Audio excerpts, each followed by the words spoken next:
Welcome, everyone, to episode 2 of the SSG podcast. I'm Chris, who's obviously your host, and I am here with the glorious Mitchell. How are you doing, sir?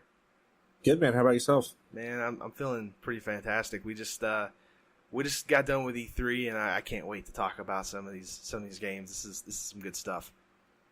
Post E3 depression. Post E3 but excitement for the next year. Yeah, it's like, crap, now we actually have to wait for these games to come out.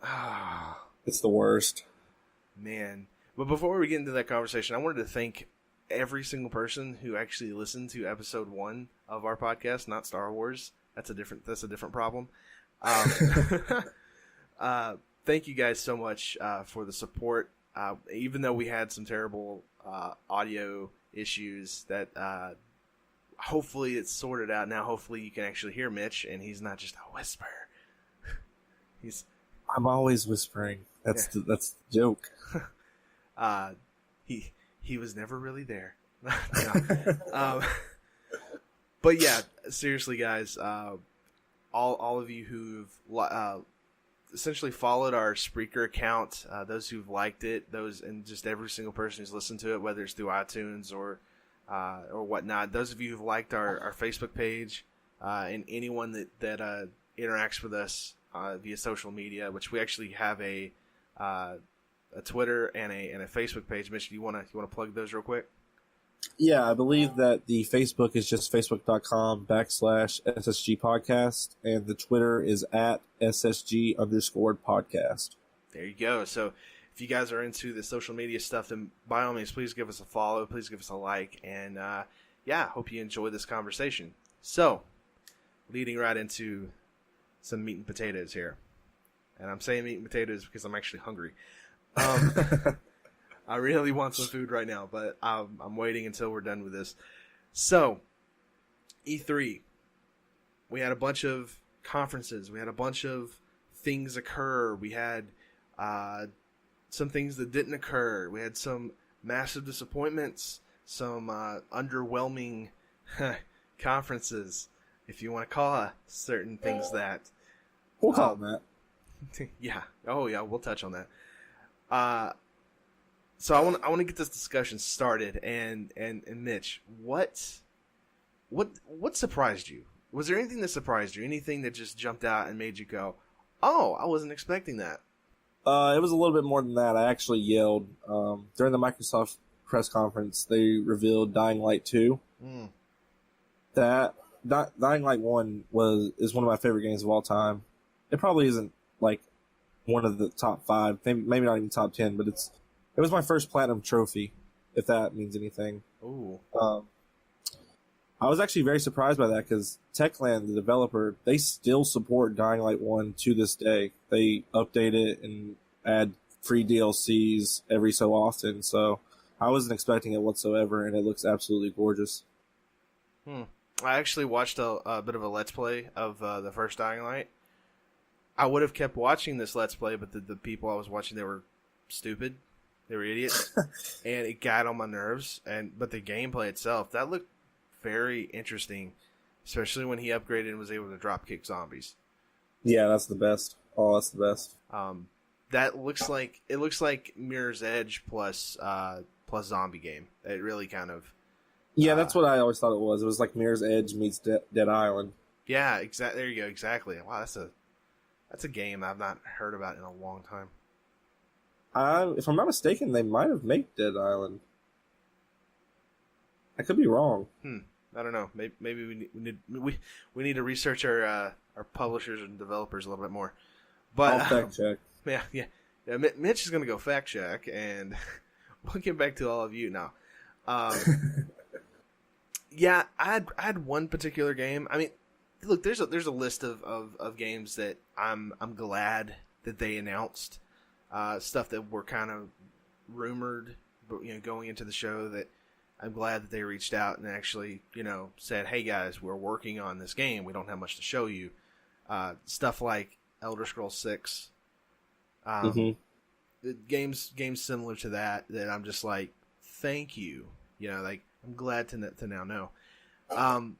The one game though that actually made me kind of go, oh, very surprised, was Devil May Cry 5.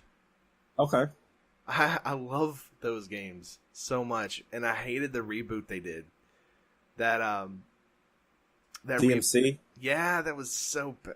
I mean, it wasn't a bad game, but it was like, but it's not Dante.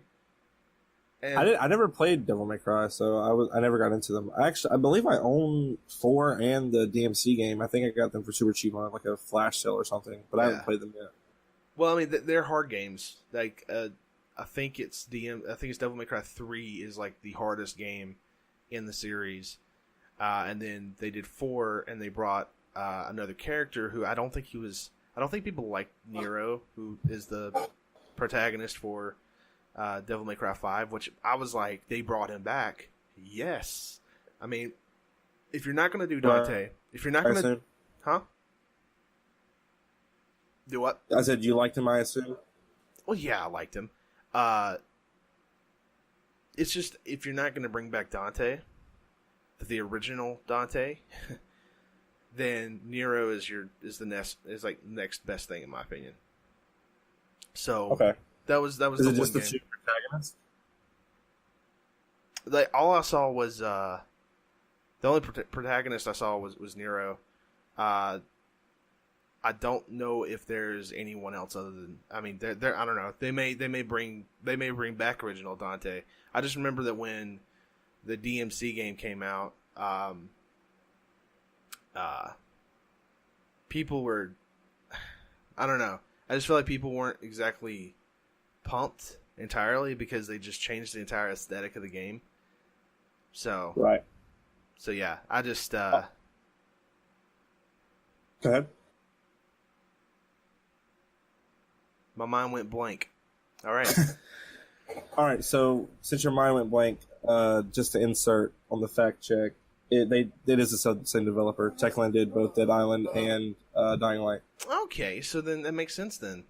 That Dying Light is the next step forward in the spiritual successor. Yeah, it's ooh. If anyone can actually hear thunder on my recording, that's because it is actually thunderstorming, and I probably shouldn't be recording, but hey, man, the show must go on. But yeah, so like a spiritual successor, it's the next progression forward, which is really cool. I'm really glad that those developers are continuing to be successful, because I mean, I think the zombie genre is getting like tired. Yeah, it is, for sure. The Walking Dead's even. I think people are just tired of that at this point. I remember back in my day, The Walking Dead was actually good. Yeah. Seriously, like, I thought the first couple seasons with Walking Dead were fantastic. I think they did a great job with that, but I agree. I just think they have gone. It's like it fell off. It's kind of like Game of Thrones. I can't speak to that. I haven't seen that yet. I don't care to watch Game of Thrones. I'm just saying, just based off like public perception and whatnot, I think people are getting tired of Game of Thrones. You think so? A little bit. I think they're excited. Well, I mean, they announced it last season. Well, yeah, people are excited, but it's like the quality's kind of going down a little bit, and I think that's kind of what has people like a bit bummed out. I don't know. I don't know about that community. Yeah, I'm probably like 100% wrong, and there's like 10 people out there right now screaming at me saying, "No, we were always excited." And whatever. Here comes the mob. Yeah. Look, they know we're both Alabama fans, so like if the mob hasn't already shown up, then they're not gonna. I'm not worried about them. Roll Tide, baby. Yeah, roll Tide. All right. So was there anything else that super surprised you? Any other? I'm just gonna reach into the as far as like game announcements wise, or it could be anything, man. Just anything. I'm just curious off the top of your head. What surprised you? Sony's press conference surprised me. Was it a good surprise or a bad surprise? More like a what the heck is going on surprise. Did you watch Sony's press conference? I was unable to actually catch it, and I'm terrible. I'm terrible at watching stuff like that. So no, I didn't. It's okay. I didn't exactly see what went on, but I knew what games that they talked about, but I didn't actually watch it. So what was What was so bad about it? All right, so I'll give you a too long didn't read about it. So it started off in a church, or like a church-esque place, and a guy just came out and he was playing a banjo, and it led into The Last of Us 2. The gameplay actually was in that exact same church, Okay. and it queued up The Last of Us 2 Part 2 gameplay, which looks absolutely phenomenal, by the way. And then it was like maybe like a 10 to 15 minute demo, and then they just like threw it to like outside where a few guys were talking about Sony and just like a few things that they've been doing. That's so and then weird. for about 30 minutes later, it might not have been 30 minutes, I might be exaggerating a little bit, but it was a good chunk of time that they didn't come back into like an actual like theater, I guess, where they normally do their press conferences, and then they continued from there. But it was a weird pause in between them moving from the church to the theater. Very weird. So it's just like whoever gave the okay on that like design of the whole thing was trying too hard. Yeah, they dropped the ball. Ugh. That sounds like a beautiful train wreck that I need to go watch. Holy crap. Yeah, like they had like a little. It was kind of like they were breaking it up into segments, which is kind of lame in of itself. Especially since they were like more games, less talking the last few years, and then Microsoft did it, and then so you have to. I guess you had to one up yourself, but you didn't one up yourself this time. Well, I mean, I almost just say keep it simple, right? With these, with most of these conferences, look, what's the one thing that we want to know about? Games. I don't care about your celebrity speakers. I don't care about your bands, your Andrew WKs. Which I like Andrew WK. I think he's a great dude. But it's all extra nonsense that just pads the whole thing out. Just show us the games and then go home. Like, who cares about all this extra stuff? No one really You does. don't care about TV and sports? No. I don't. I don't need. Look. If Madden did something crazy, like the craziest thing I think that Madden could actually do, personally, would be something like taking a year off. Oh wow, you think they should take a year off? Yeah, I think they should take. I think most sport games should take some additional time to Better themselves? Yeah, renovate. Do some renovations. I guess change some stuff around. Go back to the drawing board and come back with something better. But I know they won't. Oh yeah, for sure. They won't do that. So we're gonna move on to the next topic that I've got lined up for us to discuss a bit. So, because I was thinking of adding a few other bits to that, but I was like, I could use that for another topic point that we have here. So, right. I'm just gonna save that because I want to tear into some companies, and I'm gonna save it for the appropriate time. So before I get super negative, what did you like most about E3 this year? Probably Xbox's conference. Really? Yeah. Shortly after I got a PS4, I got an Xbox One. I grew up with both consoles. My brother was always PlayStation, but my cousins always had the Nintendo, and then another set of cousins had the Xbox, and so I grew up playing Halo and Fable, and eventually went into the Gears of War series. But lately, Xbox seemed like they were dropping the ball, and this year they came out and just showed a lot of games. And that's exactly what Sony did the last few years, and that's exactly what I thought Xbox needed. Granted, a lot of them were third party, but when you announce the next Halo and a new engine, you show off gameplay of Gears 5. I think you're doing something right. Also, a few games that Xbox have shown off the last few years, they have acquired their studios. For example, they acquired Ninja Theory, who just did Hellblade: Senua's Sacrifice, and that's one of my game of the years last year. That game is absolutely phenomenal. And if we can get a first-party game out of that for Xbox similar to that, or just a Ninja Theory game just for Xbox, I'm all in for that. Makes me sad though that I personally I don't like it when like you've got a company that's really successful, they make really good games, and then they're acquired by a bigger company. Because how many companies have we seen like EA acquire and they just, they're closing. Yeah, I don't think that's going to be the case for this one, but I get what you're saying. Or like when Microsoft acquired Rare. Oh wow, yeah, good point. Yeah, I'm telling you, when that Banjo-Kazooie game came out after that, people were mad. I didn't play that. Was that good? No, it's really not.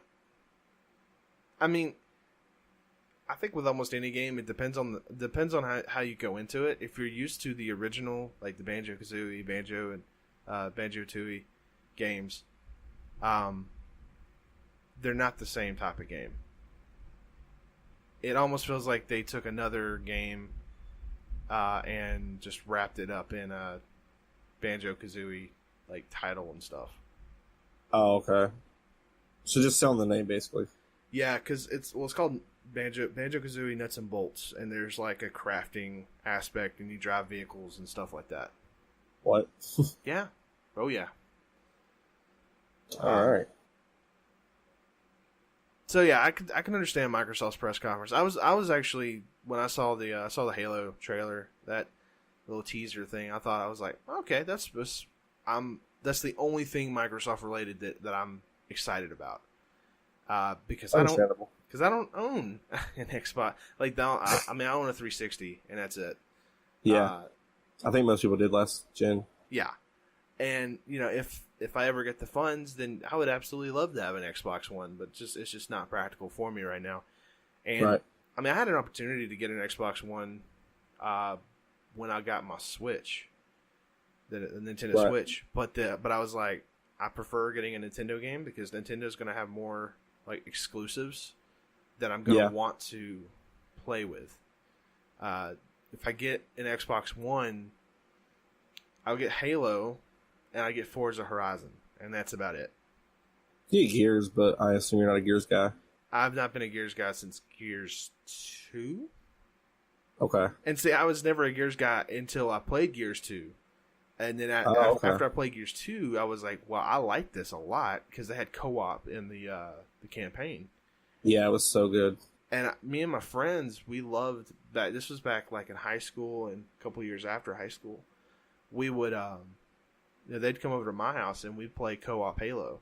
In fact, Halo's Halo 1, Halo 2, Halo 3, including the ODST expansion and Halo Reach. Me and all my friends, we essentially beat it like on the highest difficulty level, whichever that was. Yeah, me too. Legendary? Yeah, we would usually start off on something like normal or hard, and then as the night progressed, we'd be like, "Nah, man, let's just kick it up. Let's just turn it on up." And it was brutal. Like I used to achievement hunt on Xbox. Me too. And then I lost my profile with like 40-some thousand gamer score, and I was like, It's pretty much how I think I've got like 20,000 or something. But Halo 3 was the first game that I really was like, I want all these achievements. So all the skulls and all that kind of stuff, I went after that like crazy. I love when a game's so fun that you just want to do everything in the world.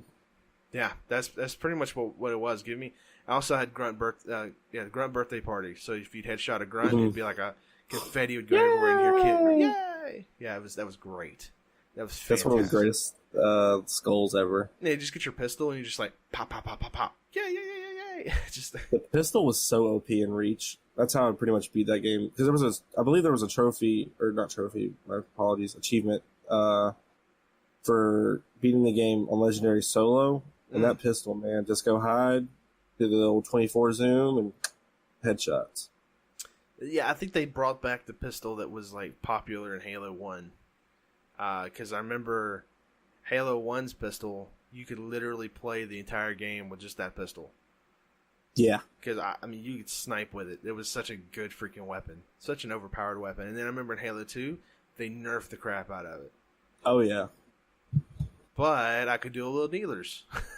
Exactly. So, Win-win.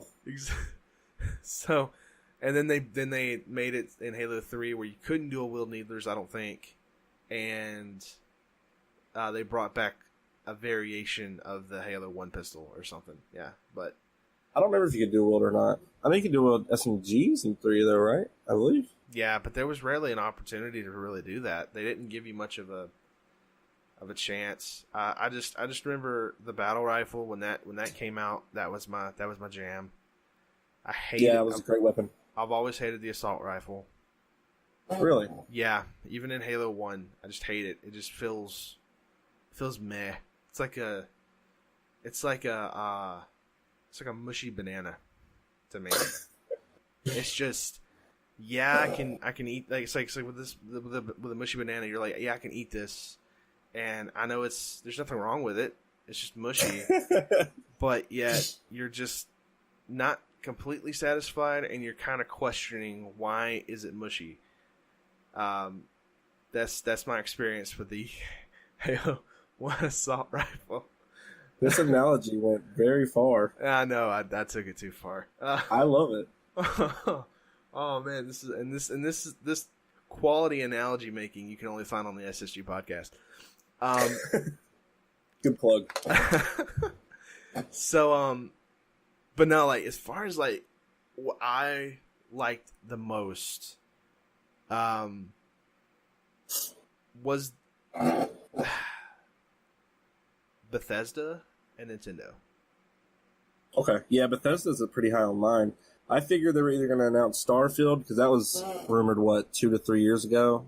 Ever since they got their first E3 conference, that they were going to announce that. Mm-hmm. So I figured this year it was either going to be like, hey, we're making Starfield, or hey, we're making Elder Scrolls 6. And they're either...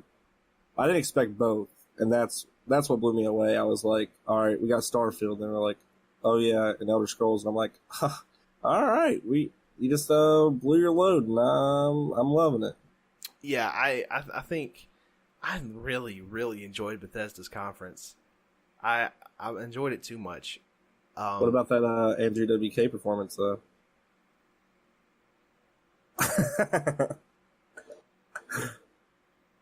No. That's yeah, that was terrible. But I'm saying as far as sorry. Man. I'm just saying as far as the number of games that were announced. Mm-hmm. I'm looking at my games that intrigue me list, and I mean, let's see where are they at. So obviously Elder Scrolls 6.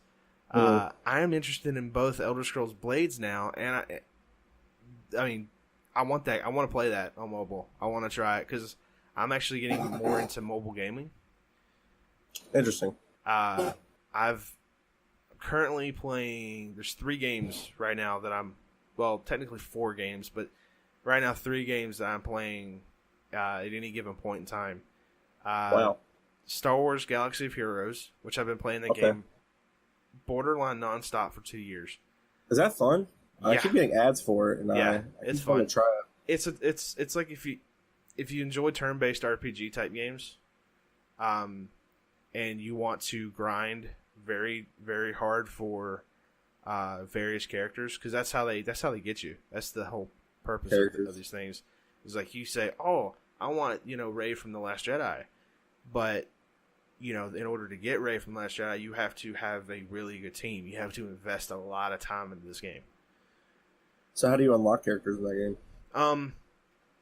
So you get these shards, and depending on the strength, honestly, it's like depending on the tier level of that character,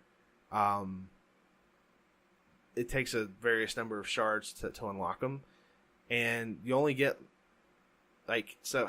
I'm trying to find the quick and easy way of explaining this. So you have these little battles that you can do, and you can get character shards from doing these battles.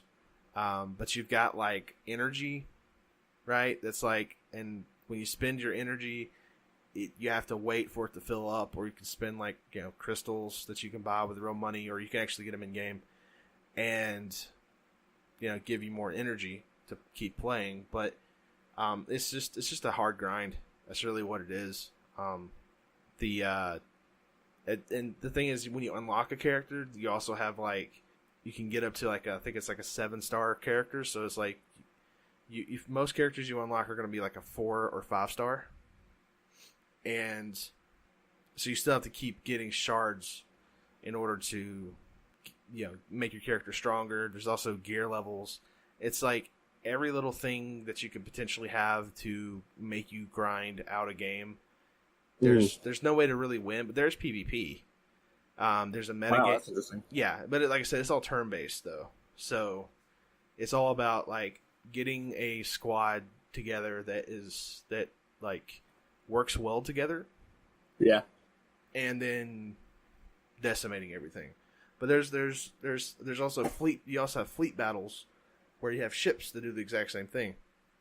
You have guilds you can join in and do these raids that take several days of people taking part in these raids in order to achieve anything. And you complete these raids, you get there's a lot of competition within the guild. There's just a ton of stuff. You'd literally have to like go look up maybe a video or something on it, because I feel like I'm doing a terrible job explaining it. It sounds so complicated for a mobile game. It kind of is. But the thing is though, is that like I'm a max level character, or my account is like at the max, which is like level 85, and the game just slowly opens up more things for you to do as you level up. It'll teach you how to do stuff. There's tutorials for how to do anything in the game. So, yeah, but it's somewhat involved. They make it so you want to log in every single day. Does it give like prizes or anything for logging in every day? Yeah, you get login rewards and junk like that. That's pretty cool. Well, speaking of Star Wars games, at EA's conference they announced a new Star Wars game from Respawn, who did Titanfall. Did you hear or see about that? Yeah, I saw about that. Wow, I heard it. I heard about it, and did they release a teaser at all for that? They did not. They announced the title, which is Star Wars Jedi Fallen Order. Takes place in between episode 3 and 4. You are a Jedi during that period. So what I imagine is that, obviously, from Order 66, the Jedi are being hunted and killed. So they said it's going to be a darker game. So maybe you're like getting hunted. And you have to like kind of like survive. I don't know. Yeah, it seems neat. I like the concept, but you know me though, right? I'm not an optimist. It's true. It's true. That's why I'm here. Sure. I'm gonna rain on all y'all's parades. The first of all, that title. Why don't you just call it Fallen Order? Why do you gotta have Jedi in there? Because you gotta sell it, man. I'm just if you're a smart individual, meaning you have. I don't know what an IQ level of a smart individual is. If you're an average person who's heard of Star Wars, I don't know. You don't need Jedi. I don't want to be. Yeah, but you got to think about the kids too. Screw the kids. All right. Wait, no, don't quote me on that. No. Whoa. Dark twist. We love kids. Wait, no. Hello, FBI. How are you? Hope you're all having a fantastic day. Now,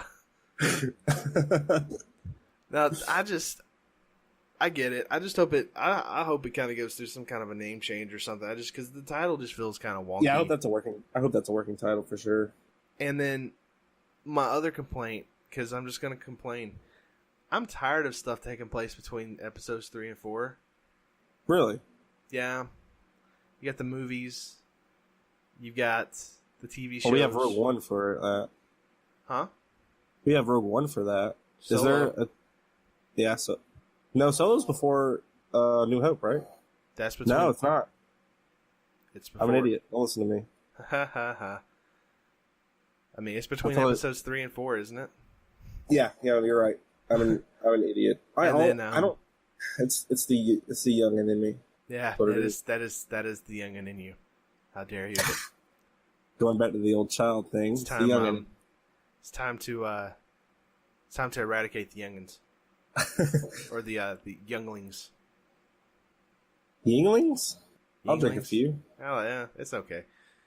Um, so, but I'm just, and then you get like Star Wars Rebels, which isn't a bad TV show. I mean, I've watched the first 2 seasons of it, and I think it's pretty good. But I don't understand what is up with Disney's, and I mean, I guess it's also partially EA's fascination. Well, no, this would all be Disney. Their fascination with like the time period between episodes 3 and 4. I guess it's just the. I guess that's 'cause it's the biggest gap, right? It's like 30 years between. No. Between episodes 3 and 4? No, I'm an idiot again. I'm thinking of 6 and 7. God, what is wrong with me today? There we go. See, now we're gonna get the Star Wars fans. You know, just that's a. Oh yeah, they're so mad at me. There's a fan base you want to tick off. Yeah, I'll execute over 76 on them. Hashtag boycott Solo. Boycott Solo. Please do not boycott Solo. It is a good film. Boycott it. I've actually not seen it yet, so I just can't be bothered right now to go see movies, even though I got that movie pass. Movie pass for life until they go bankrupt. Yeah, movie pass for life, or at least until the end of July. But okay, so if I'm going to give something positive though, is I love the developer. I love Respawn. I think Titanfall 2 is one of the most underrated FPSs ever released on the market. Did I give it an extra S? I think I said FPSs. Either way, it works. Yeah. FPSs, first person shooters. First person shooters. Yeah, first person shooters. There you go. Yeah, Respawn's great. So I've got trust them. Yeah, I've got faith a little bit, but I just, man, hope they don't Battlefront it. That's all I'm saying. Like that's, which honestly I don't think EA. I think EA is treating this with a lot of care and attention because they don't want to screw up. They don't want to tick off Disney. They don't want this because Disney already when Battlefront 2 was going through its issues, Disney even came out and said they're not real happy with how EA is dealing with things. Yeah, I remember that. So don't screw the pooch, EA. Don't bite the hand that feeds you. No pressure. No more loot boxes. That's actually becoming a thing now in the industry. I think I read an article, I forget where it was, but it's something essentially stated that since the EA situation with loot boxes, games are pulling away from that aspect. Yeah, there were so many games at E3 that when the devs came out to talk, like that was a bullet point. Like there's no loot boxes and like no season passes either. Yeah. It's like, it's crazy when you have to sell me a game where there's not a piece of content in it. Well, I just think it's crazy that we've gone from, we were in a situation, let's say 10 years ago, where it's like there's no season passes and there's no loot boxes. And then all of a sudden, 5 years ago, maybe a little bit more than 5 years ago, but it's like now there's loot boxes and season passes. In fact, I remember when Battlefront 1 came out, their season pass was $50. Yeah, it's almost the price of the base game. I spent $70 on the deluxe edition. And I looked at that and I said, there's no way in heck I'm going to spend $50 on content that I don't even get to play with until, a year down the road. I mean, that's ridiculous. And now we're getting to the point where we're going right back to square one, right? Oh, there are no loot boxes. There are no season passes. I wonder what they're trying to scheme, though. I think actually I know what they may end up trying to do here. And it's something I think Ubisoft is probably going to try to work on as well. This whole games as a service. Yeah, for sure. So you create less games. Now they'll still create a bunch of games. You'll get a bunch of games. But your big titles, you make them so then you can extract as much money from people in those games as you can. So there could be stores to where you could buy, cosmetic items. Because there won't be loot boxes, but you can still go spend your regular money on some cosmetics or something of that nature.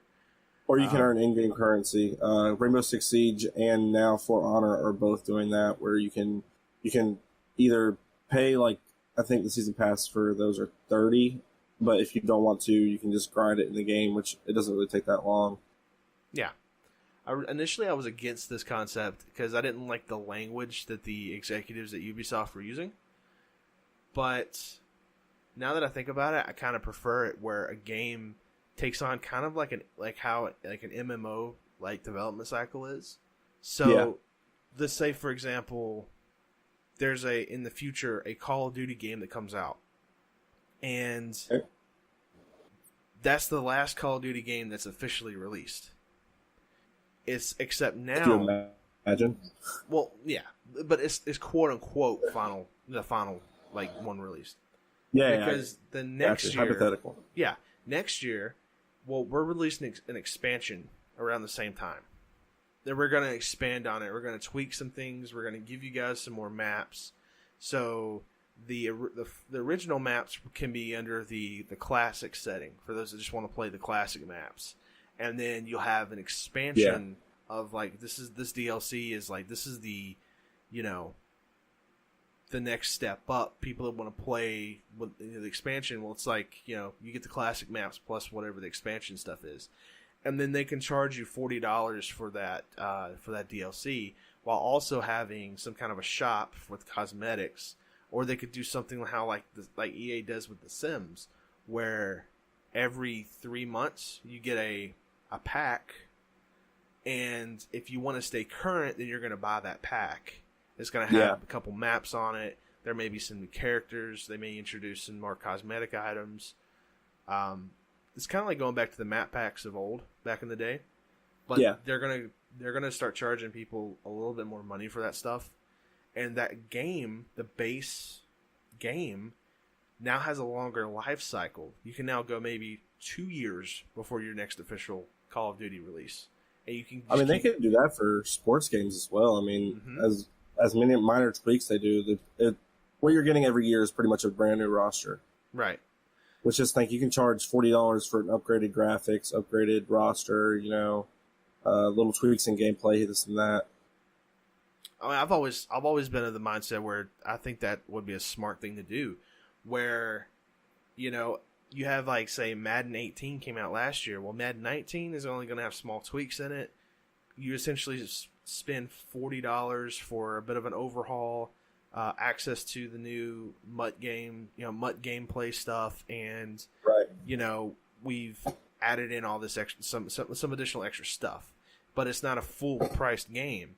But it's some extra, like maybe $30 or $40. Yeah, or because I could see them doing this as well.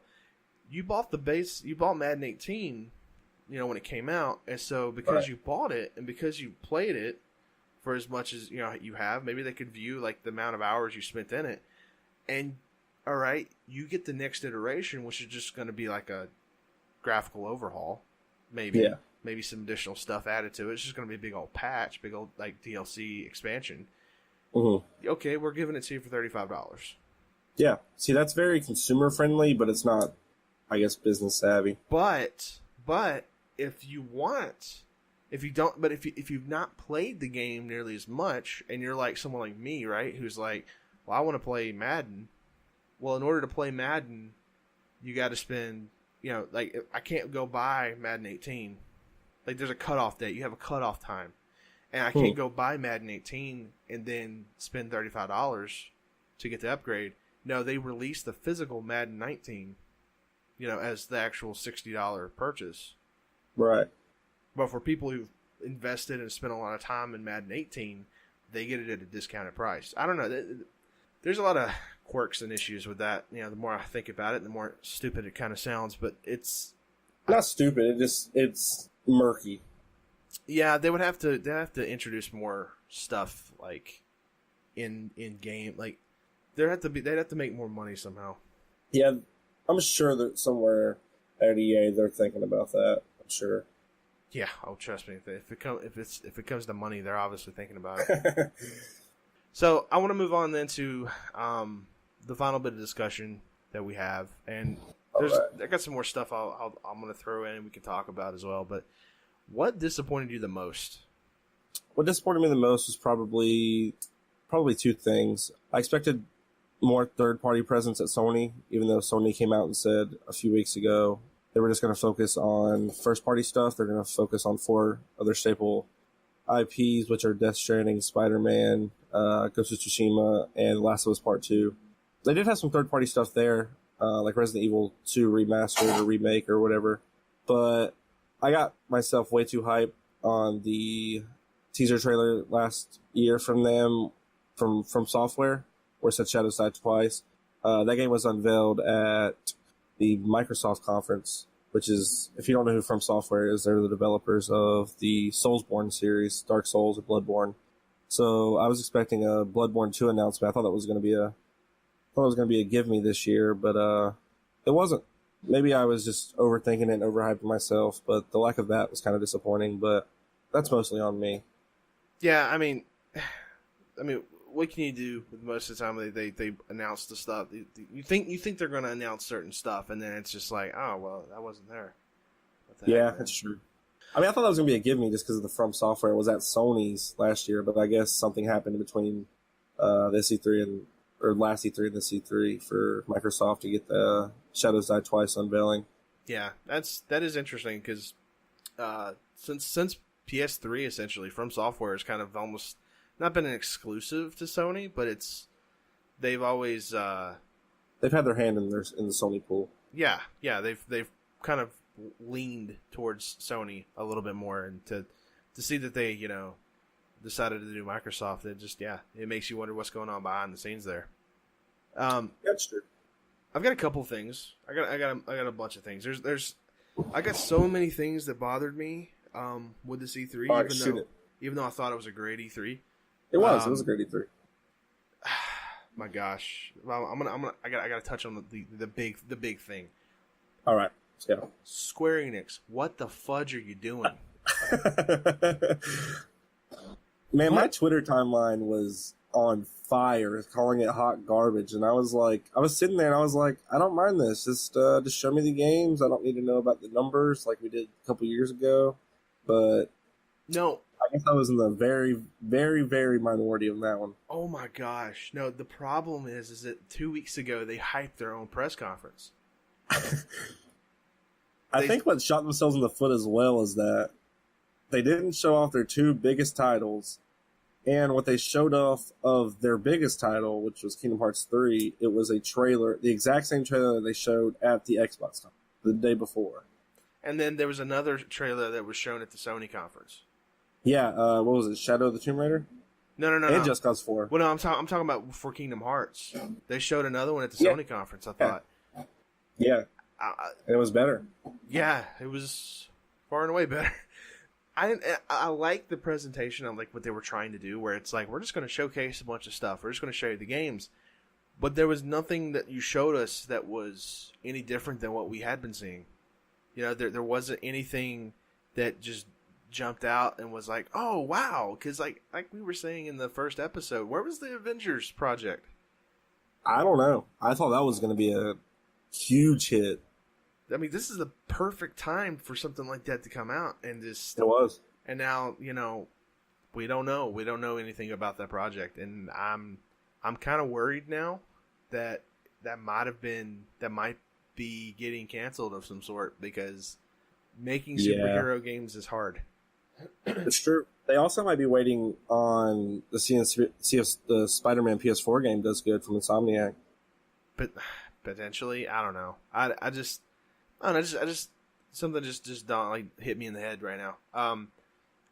Didn't we think that we were gonna get like something of the Superman game or something? Like there's something from Rocksteady was gonna be announced?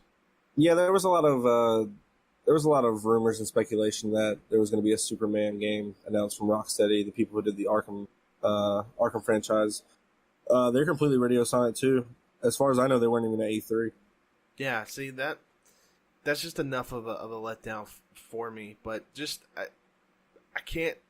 I'm irritated with Square Enix and them just hyping up their own conference, saying everyone needs to pay attention, everyone needs to watch this, and when you watch it, it's just what? I mean, yeah, it was short. It was 30 minutes, and there was they didn't even mention Final Fantasy VII Remake. No. See, You can't do that. That's bad. That's really bad. Because once again, and I feel like if they're not announcing anything, then that makes me feel like there's a problem going on behind the scenes. So I could look it up, but maybe it was last year or the year before. They were looking for. They posted a help wanted sign to help make that game. Well, the last time they hasn't it been like 2 or 3 years since Square Enix had an actual conference at E3? It was. I don't know if it was I think it was 3 or 4 for the E3 one, but they had that one weird one to announce the release date for Final Fantasy 15. Yeah, it wasn't so much of an actual conference though, where they showed off what they're working on. Yeah, they were. Oh man, that announcement thing was it's so laughable now because they had an entire event that like hyped up Final Fantasy 15, Kingsglaive, which is the movie that goes with that movie, and the anime one. They also had an anime like a 4 or 6 episode like miniseries. Yep, I remember. And that. then at the very end, they announced the release date, and then afterwards came out and delayed the game. Mm-hmm. I was like, no, Square, what are you doing? Yep, Squeenix, you're over here being stupid. I mean,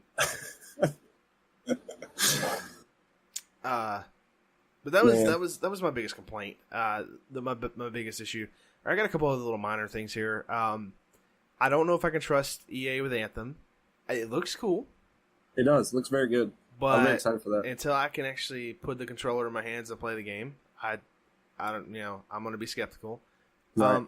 I was actually curious with Assassin's Creed Odyssey. Yeah, that looks fantastic to me. But once again, I don't know if I can trust Ubisoft. I love you some Ubisoft. Yeah, absolutely love Ubisoft. They can just burn in a dumpster fire. But I mean, it may be the first Assassin's Creed game that I try to play. I don't know. These games are becoming more and more RPGs, and They are. They really are. Totally fine with that. So who knows? I might give it a shot if it goes on sale for like 75% off. Any multiplayer FPS game that was announced. Really? Your Battlefield 5s, this is what I'm calling COD right now, the COD game. It's Bops. Bops 4. Bops 4. Bops 4. Bop it. Yeah, there Twist you go. It. Pull it.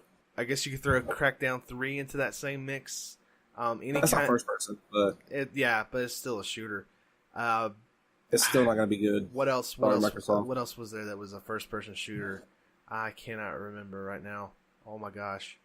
One thing that I forgot earlier when we were talking about good things was Cyberpunk 2077 from CD Projekt Red. Yeah, I can't believe we glazed over that. That game's going to be. Oh my god, Blade Runner the video game? Yes, please. Expectations? Just look. I know Project City Red. They're great. They're a great company. The Witcher game series is one of the greatest series of games of all time. Expectations, please. Nope. Calm down. Keep it low. Hype too high. Don't get that hype too high. Bad things will happen.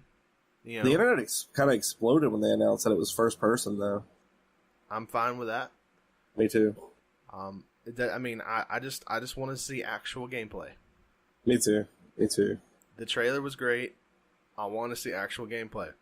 This is what I'm saying. This is what I'm telling to the people who listen. Don't go pre-order just based off of a pre-rendered, even if it is, like in-game engine. Not the same thing as gameplay. Until you see gameplay, until you see how the game actually operates, until they show you how it plays, or until some journalist is able to post a video or something of them playing the game and seeing what it actually is, wait. Because how many times do we see a trailer come out and then the game is delayed? Yeah. That, or it's not good. Or it's not good. Or it's not up to the same standard like Watch Dogs was a few years ago. Or it's No Man's Sky. Oh man, No Man's Sky. Which we did not get any announcement for No Man's Sky, which... Ooh. Yeah, it's fine. Well, I mean, they're supposed to be getting a big release on Xbox One, and we were, like, me and my uncle, who's a big fan of the game, was expecting there to be some kind of E3 announcement on it, and there wasn't anything. So, yeah, they could have definitely told that in the Microsoft conference, like, hey, we fixed our game and you can now play it on Xbox. I'm like, when is the release date? 26 or something like that? Yeah, it's like we actually have a functioning game now, guys. You can actually play with your friends at launch. We have multiplayer. Technically. Actually, they may be like flying so low under the radar with this that they may end up having their own conference or something. I don't know. They may end up doing something, or they won't, and they'll just be like, "Hey, it's out, guys." It'll be a Reddit post, probably. It'll just be a Reddit post with Sean Murray posting something on Twitter, and then someone from Halo Games yelling at Sean saying, "Stop talking to people." You're a developer. You're not PR. Get back in the office, you peon. Like, I don't see you writing code. I don't see you're not writing code on Twitter, are you? No, you're not. All right, then get off Twitter. Then bounce. And let me tell you, this was a big deal. Like, okay, so I got like Just Cause 4. This is just like no one asked for this game. Transference. Catch me up to speed on that. I know what it is, but I can't think of it. It's the Elijah Wood. Oh, yeah. Like partner game thing, and it's like a puzzle game, but it's kind of like a VR game, right? I think it's a VR game. Yeah, I'm pretty sure. I think they're gonna have it to where you can play both VR and like not VR. But yeah, I don't care too much about that. There's nothing. I mean, this is like the second time I've seen something about this game, and nothing about it just makes me go, "Ooh, I want to play that." No, it looks like a. Honestly, it looks like a ploy. It looks like they're trying to pull people. Hey guys, we got Elijah Wood in to work on this game, and it's in VR. You know what Elijah Wood should make? He should make a VR game where I can walk around the Shire. I'd buy that game. I think anyone would buy that game.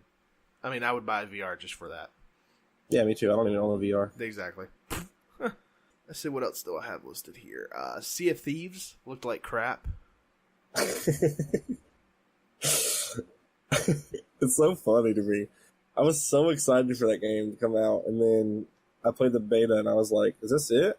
And then I tried, like, my friends got it at launch, and I got Games Pass, which is like $10 a month, but I canceled it immediately because everyone stopped playing it. And I was like, did they not add anything? And they were like, nope. And I was like, well, back to God of War, I guess. Well, actually, God of War hadn't come that time, but still. Well, I'll say both Sea of Thieves and was it Skull and Bones? Yeah. I want a pirate game, but yet I don't want a pirate game where I have to play with a bunch of random people because my friends don't care to get the same game because it's an expensive game, and games are $60 games, and you can only choose one of these games that you can buy, and like if I get that, I know for a fact if I get that game, my friends on the player on PlayStation, they're not going to care for it. Nah, I have zero interest in that game. I'm just like, this isn't going to work out because then you're having to play with a bunch of randos, and you think they're going to care? They're not going to cooperate. No, they're not going to cooperate. I've known that. It's like if you want an example of how things are going to be like in an environment like that with a bunch of random people, go play World of Warcraft for about 10 minutes and try to do some kind of like a dungeon run with a bunch of random people. I was gonna say try and do it like play League by like a solo queue. Because if someone doesn't get their lane, they're gonna pout. Oh, and they're gonna either leave, throw the game, or something like that. It's like, come on. Oh my gosh, yes, that's an even better example. Oh my gosh, trying to play with a bunch of random people in League of Legends is you don't do that. I love playing that game, but if I don't have like a full team, I will not play that game. Which is why I haven't played it in years. Yeah, same here.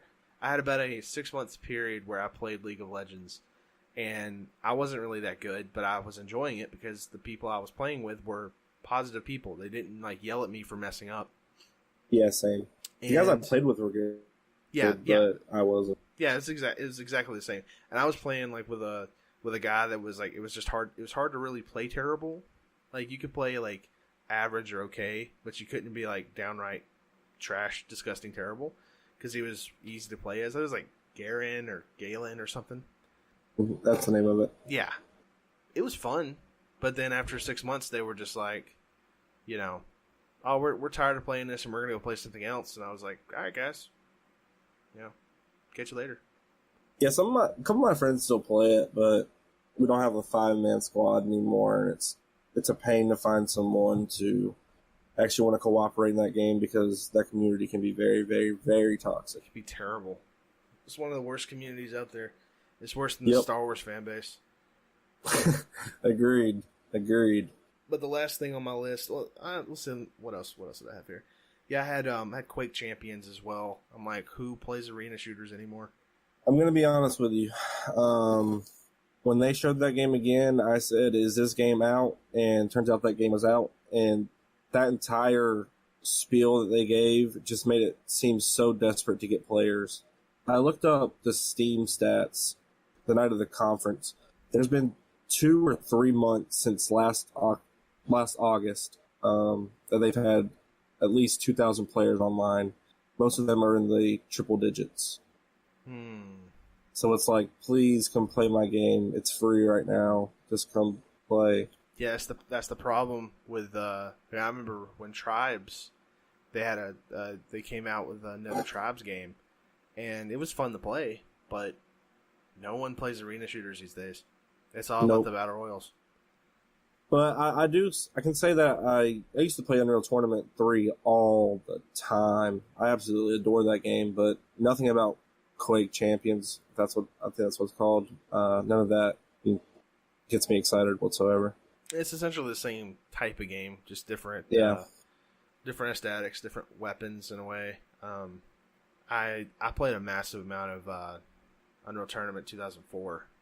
Yeah, back when those were great games. Yeah, like I was even into doing some like map editing stuff because they included all the tools like on the game disc. So it's like you can make your custom maps, you can make some custom weapons if you wanted to. It was a lot of good stuff. But no, Quake Champions. I'd rather play Doom multiplayer, to be honest with you. Yeah, me too. 2 more things on this before I get to like the big thing that I want just to crap on for a minute. All right. Starlink can go screw themselves with their forced Star Fox nonsense. Okay, so that was during the Ubisoft conference. That I had to use the restroom at that time, so I missed like half of the announcement. But I think it's like a Toys to Life thing. Correct? Yeah, it is. It's exactly what it is. Yep, don't care for it. You build the ship on top of your controller. Why? Because that's the mechanic, Mitch. But why would anyone want to do that? Just because it has Star Fox in it? Yeah. Why? Nintendo. It's like this seems like such a begging marketing ploy, saying, "Hey guys, we're throwing Star Fox in this game. Now, don't you want to go get it? Don't you want to buy it? It's Star Fox." And I'm sitting here going, "No, Nintendo, I want another legit Star Fox game. Since the last good Star Fox game was freaking Star Fox 64, and then the remastered Star Fox 64 that came out." Yeah, I'm super happy that Ubisoft and Nintendo are collaborating. It shows that both will go out of their boundaries. I'm actually very excited for the Donkey Kong DLC for Mario plus Rabbids, but no one asked for the Starlink game, and I don't think it's going to do very well. I remember this was announced last year. Oh, was it? I think it was. I don't even remember it. Yeah, I think it was announced last year, and I looked at that. I was like, "That's kind of cool," you know, like. You customize your ships based off like Lego pieces, but the Toys for Life genre has been dead. Is dead. Like yeah, Lego Dimensions proved that. Well, Lego Dimensions. The fact that my uncle was able to buy like the majority of the Skylander games and a lot of the like toys for like $30, kind of that kind of tells the tale on that. And Disney Infinity. Sure does. Disney Infinity. Rest in peace. Oh, yeah, that was a thing. Yeah, wow. It was a thing that happened for a minute. And then it was gone. It's like the game, like the music, your rock bands and your Guitar Heroes and stuff, which I still love. I actually got Guitar Hero Live on Wii U, and I actually really love the game. I think it's really good. Huh. I also was questioning why there was Prey DLC. I didn't think that was a game that sold very well. I guess that it has a loyal fan base still playing.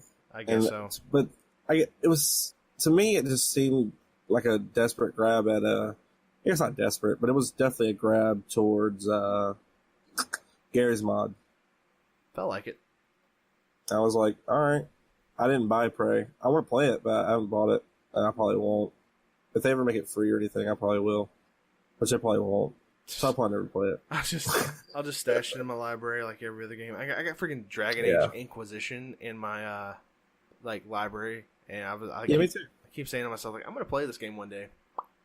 I have it for Xbox One. I have not played the game yet. I think I played like an hour or two. It was fun. And then the game that I want to just say how disappointed I was. It didn't. There was nothing about this game because I wanted this game to excite me. I wanted it to be something to look forward to, something that would be cool. Because the first game had so much potential. You know where I'm going with this. The Division 2. What's that? Okay. That didn't excite you? It did not excite me. The gameplay looked exactly the same as the first one. I thought it looked improved, but let me just say that I didn't play the Division all the way through. Actually, I didn't play the Division at all. I only played the beta. I do own the game, but I want to play it before the second one. The second one's in D.C., and D.C. is one of my favorite cities. It also has one of the best game settings of all time in Fallout 3, but which is the that's better a different Fallout? subject. No. It is the best Fallout. To go back to an earlier thread. I love me some Fallout 3. That was one of the. God. That was like the second game in my life that I ever 100% completed, or came as close to 100% completing. But now it just the combat didn't look good, and the fact that they wanted to try to sell everybody on raids. Yep, that's when they lost me. I'm like, I get it, and it's cool PvE content and stuff like that. But at the same time, I'm like, that's it. Yep. You know, like the whole, each person is can customize it to their own type of thing or whatever. And I'm like, well, you could do that in Division 1. Like if I want to be a field medic in Division 1, I can be a field medic. If I want to be a defensive minded player in Division 1, I can be defensive. If I want to be the damage guy, essentially it's the MMO Trinity. Yeah, the healer, tank, and damage. I can do that. And it just looked like they were offering more of the same. Yeah, I guess I'm excited because I didn't actually play the first Division. And again, DC. I thought it looked pretty good, but as soon as they said, and one more thing, we're going to do raids, I was like, yep, I'm not going to be able to do raids because I'm not going to have enough people to play with. Well, I mean, look, you'll probably have me around. I mean, I'm probably gonna buy it. I mean, I probably am gonna get it. I'm not gonna pre-order it or anything like that. I'm not that sold on it. Yeah. But it feels like when I played Destiny 1 from year 2 all the way until the end of the game, and by the end of the game, it felt like the game that it should have been at launch. And I feel like that the Division 2 is going to end up being the game that the Division 1 should have been. Yeah. So you're telling me I got to spend $60 on, the game that I should have spent $60 on before. I don't know. It just nothing about that really excites me too much. But at the same time, if you play the game, and if we know some other people that may end up playing the game, even if it's just for a little bit of time, I would gladly jump in. Because they can be fun when you've got other people. It's like do you have the first edition? Yeah. Yes. Do I still have it? Actually, I don't think I still have it. I will double check that tonight once we get done with this. Yeah. If you do, or something, we can go through it if you want to. Absolutely, because I got the game a second time because our friend DJ, he wanted to play through it, and I was like, well, sure, I'll get it again. It was like $20, wasn't a big deal. And, yeah, that's where I bought it. And I was when him and I would be playing together, and when we got some other people involved, when you got a full party, mowing down, walking down the streets, it can be a fun game, but it's the enemies are all bullet sponges, and it just that's initially what turned me off to it. I want a headshot to be a headshot. What is it, like half health, if that, maybe a third?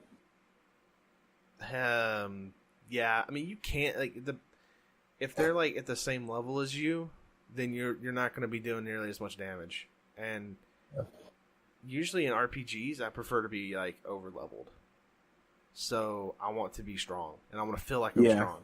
That's how I do it too. I always over level and then go and act like I'm tough. Yeah, and it's hard to do that in this game because you can get overwhelmed easy. Yeah, but yeah, no. If I still have it, which, like I said, I'm not too sure if I do. I may have. Did I trade that in? No, I don't. I don't know. I got my game, like all my games for PlayStation are like somewhere. I got these boxes where I store all my games and stuff. So I'll have to take a look. Or I say boxes. Right.